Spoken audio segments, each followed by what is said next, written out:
Hi, I'm Tom Scarpello of Revology Cars, and this is car number 36, a new reproduction 1966 Shelby GT350 in candy apple red with white LeMans stripes. Let's take a look. Now there's a lot I could talk about with this car, but I'm going to focus on the engine because this car is one of the first cars that we've built with the new Coyote Gen 3 engine. So the Coyote Gen 3 is the latest iteration of Ford's Coyote V8 that made its debut in 2011. It really made a name for itself. It is arguably one of the greatest engines of all time in terms of just the technology, the efficiency, the power, the drivability, the weight, everything about it. Now, this engine in a vintage Mustang architecture just totally transforms the car. Ford put a lot of effort into the Gen 3. There's almost nothing they didn't improve. Displacement increases to 5,035 cubic centimeters, and the increased bore size makes room for larger valves for better flow. The cam profiles and intake have been revised, and the Gen 3 uses a dual fuel system with high-pressure direct injection combined with low-pressure port injection. Redline is now a lofty 7,500 RPM. This is serious performance hardware.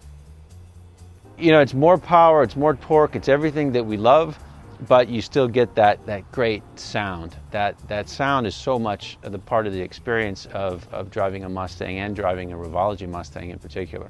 So let's go for a ride.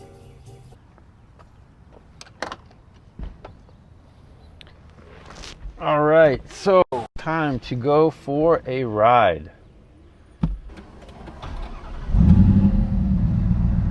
We've built Revology Mustangs with every one of the iterations of the Coyote engine, and we actually bought over 20% of the initial production run of the Gen 3 crate engine from Ford. So we've already delivered one car. We have this car and another car ready to ship, almost ready to ship, and then two more coming up in production shortly. So we're heavily invested in the Gen 3.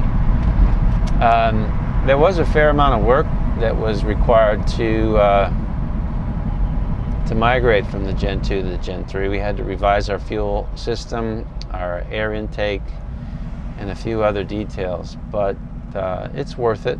We will be with this engine for the foreseeable future. So we worked hard on getting the balance right. You know, you got a lot of power.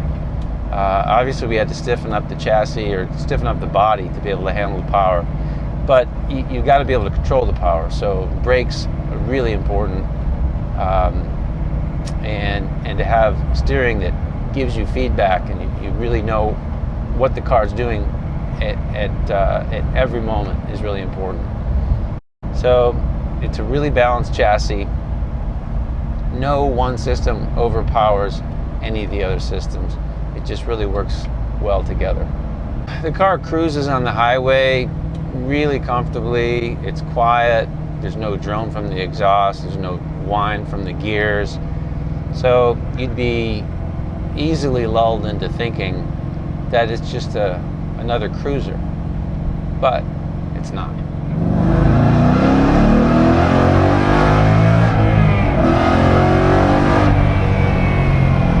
There's a lot of power, and there's a lot of brakes, and there's a lot of steering, and there's just a lot to love about the car.